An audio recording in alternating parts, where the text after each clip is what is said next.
네, 이번 시간에는 6.2의 두 번째 내용인데요. 메비우스 인버전 포뮬러라는 것을 증명하고 그것의 응용을 설명해 보도록 할게요. 메비우스 인버전 포뮬러 내용은 다음과 같습니다. 소문자 f와 대문자 f가 있는데요. 둘 다 넘버 시오레틱 펑션이에요. 이 넘버 시오레틱 펑션은 앞서 설명했었지만 대문자 f, 소문자 f 모두 자연수 n에 대해서 정의되는 함수라는 뜻입니다. 이때 이 대문자 f와 소문자 f의 관계는 d가 n을 나누는 모든 양의 약수일 때, 즉 d가 n을 나눌 때마다 이 소문자 fd를 이렇게 더해주면 그 함수를 우리가 대문자 fn이라고 정의를 했었습니다. 그래서 이건 소문자 f가 먼저 주어지면 이걸 가지고 대문자 f를 계산하는 거거든요. 그런데 메비우스 인버전, 이건 이제 거꾸로라는 뜻이죠. 메비우스 인버전 포뮬러는 이걸 반대로 대문자 f가 주어져 있을 때 이러한 관계식을 만족하는 소문자 f를 계산할 수 있다는 뜻입니다. 그래서 대문자 f가 먼저 주어져 있어요. 그래서 대문자 f로부터 소문자 f를 구할 수 있다는 뜻입니다. 그래서 비슷하게 d가 n을 나눌 때마다 이건 이제 똑같은데요.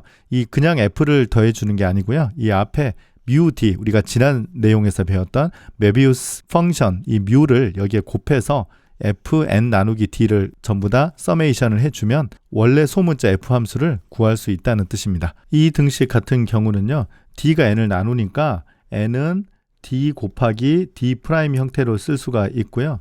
이때 d 대신에는 n 나누기 d 프라임을 대입을 하고 n 나누기 d 대신에는 d 프라임을 대입을 해보는 거예요. 그래서 여기는 원래 프라임이 다 들어가 있는 거잖아요. 이걸 대입하면 여기가 원래 다 프라임이 들어가 있는 건데 프라임을 동시에 떼면 이 식이 된다는 것을 확인할 수 있겠습니다. 그래서 이 식과 이 식은 뭐 똑같은 것은 이렇게 보일 수 있고요. 이 두 식 중에서 하나만 증명하면 나머지 하나는 구할 수 있겠습니다. 간단한 코롤러리 보죠. 우리가 앞서서 타우 n 식을 이런 식으로 표현을 했었잖아요. 그러니까 n의 모든 양의 약수의 개수는 d가 n을 나눌 때마다 1을 더한다. 그래서 이때 요 d라는 것을 우리가 fd라고 써줄게요. 그러면 fd는 1을 이 인버전 포뮬러에 대입을 해보면 이 식을 가지고 써볼게요. mu의 n 나누기 d는 그대로 오고요. 그 다음에 대문자 ft는 이때 이 녀석이 대문자 fn이죠. 그래서 타우 d라고 쓰면 되겠습니다. 시그마 n도 마찬가지예요.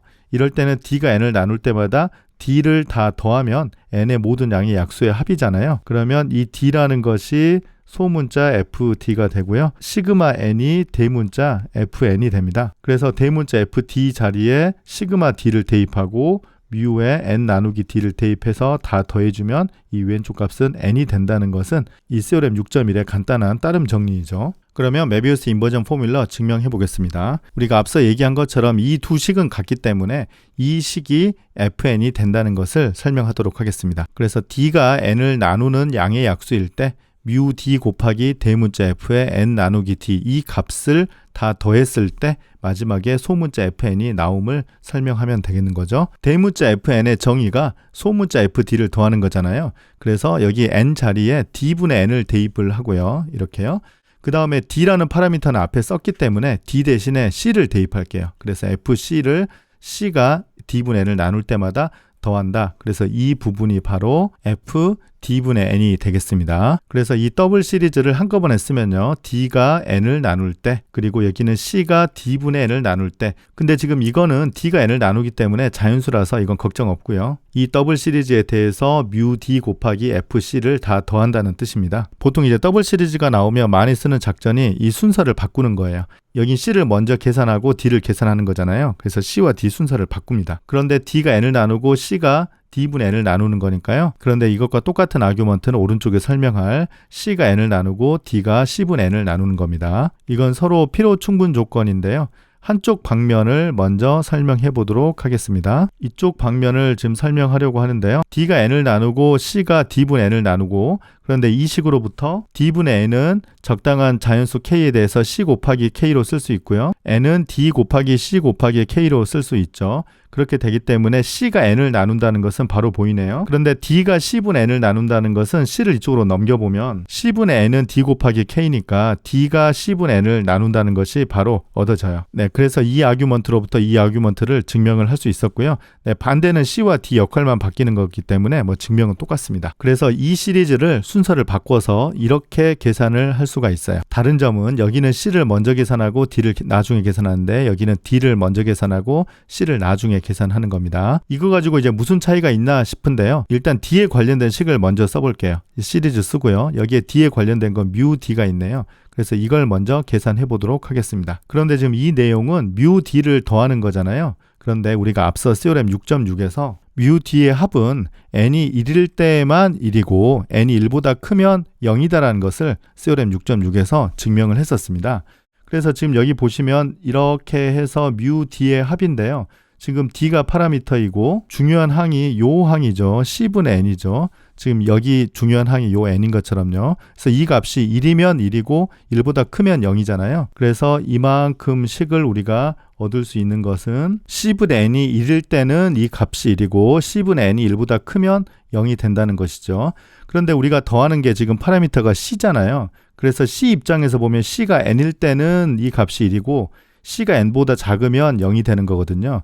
그래서 C가 n을 나눌 때 이만큼 값을 계속 더하는데 C가 n보다 작으면 어차피 이 뒤에 빨간색으로 친 부분이 0이거든요. 그래서 C가 n일 때만 살아남습니다. 그래서 C 대신 n을 대입한 값 fn 곱하기 C가 n일 때는 뒤에 빨간 동그라미 값이 1이라고 했어요. 그래서 답은 fn이라는 것을 얻을 수 있겠습니다. 그래서 지금 가장 어려운 부분이 이 부분이죠. 여기에 Theorem 6.6이 아주 결정적으로 쓰인 것 같네요. 우리가 앞에 섹션 6.1에서 증명한 Theorem 6.4를 다시 복습해보죠. 지금 대문자 fn을 계속 이렇게 한 것은 이제 익숙해졌을 거라고 생각합니다. 이때 이 소문자 f가 멀티플리커티브이면 대문자 f도 멀티플리커티브이다. 이것을 우리가 섹션 6.1에서 증명했는데요. 그때 얘기한 것이 이거 역도 성립한다. 그걸 이제 설명할 수 있습니다. 그게 이제 바로 Theorem 6.8인데요. 마찬가지로 소문자 f와 대문자 f가 이렇게 관계식이 됐을 때 이때는 대문자 f가 멀티플리커티브이면 소문자 f가 멀티플리커티브가 된다는 것을 증명해 보도록 하겠습니다. 우리가 Theorem 6.8에서 증명하고자 하는 것은 소문자 f가 멀티플리커티브니까요. 먼저 가정을 m과 n이 서로 소라고 하고 fmn을 계산해서 맨 마지막에 fm 곱하기 fn이 나온다. 이걸 증명하면 되겠습니다. 이 사실을 증명하기 위해서 방금 전에 증명했던 메비우스 인버전 포뮬러를 활용하도록 하겠습니다. fn은 대문자 f로 이렇게 표현이 되는데 중간에 메비우스 뮤 펑션이 들어가 있는 것이죠. 그래서 이 n 자리에다가 mn을 대입하면 d가 mn을 나눌 때마다 mu d 곱하기 대문자 f의 mn 나누기 d 이걸 더해주면 된다는 것이죠. 그런데 여기에서 이제 m과 n이 서로 소다라는 것이 이제 중요하게 쓰이는데요. 섹션 6.1에서 아주 중요하게 사용되었던 렘마가 있었는데 여기에서도 마찬가지로 중요한 역할을 합니다. m과 n이 서로 소이면 이때 mn의 양의 약수 d는 두 수의 곱으로 표현되는데 한 수는 m의 약수이고 한 수는 n의 약수 이렇게 표현되는 것을 우리가 섹션 6.1의 렘마로 증명을 한 바가 있었고요. 6.1에서도 중요하게 사용됐지만 여기에서도 마찬가지로 중요하게 사용됩니다. 그래서 이 부분에서 사용될 건데요. D가 mn을 나누고 m과 n이 서로 소니까 D1이 m을 나누고 D2가 n을 나누고 이때 D1 곱하기 D2는 D입니다. 그래서 이 D 자리에다가 D1 곱하기 D2를 대입하고요.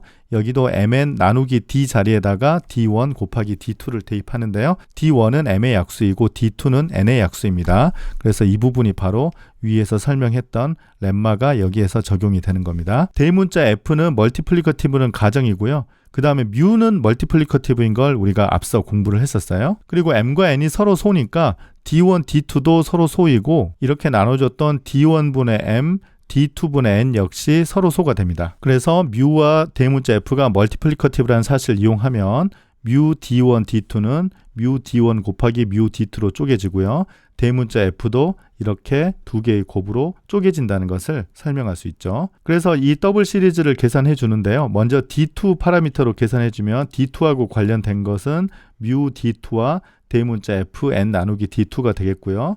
D2하고 상관없는 걸 앞으로 써주면 mu D1과 대문자 fm 나누기 D1이 되고 D1이 m을 나누는 이 모든 D1에 대한 합이 되겠습니다. 그래서 이렇게 써주고 보니까 이 앞부분이 뭐가 되느냐면요. 다시 한번 메비우스 인버전 포뮬러를 활용해보면 소문자 F의 M이 되겠고요. 이 뒷부분도 역시 메비우스 인버전 포뮬러를 활용해보면 소문자 Fn이 된다는 것을 설명할 수 있죠. 그래서 M과 N이 서로 소일 때 소문자 Fmn의 값이 소문자 FM 곱하기 소문자 FN이 된다는 것을 설명할 수 있어서 이 소문자 F는 멀티플리커티브이다. 이 증명이 모두 끝나게 됐습니다. 네, 증명이 좀 어려워 보이지만 메비우스 인버전 포뮬러와 뮤와 F가 멀티플리커티브다라는 사실을 활용하면 되겠습니다. 네, 이로써 6.2 두 번째 내용을 마쳤는데요. 메비우스 인버전 포뮬러가 굉장히 중요했고 이를 이용해서 앞서 6.1에서 증명한 소문자 F가 멀티플리커티브이면 대문자 F가 멀티플리커티브다의 역까지 우리가 증명을 다 끝냈습니다. 네, 이로써 6.2 내용을 마치겠습니다. 감사합니다.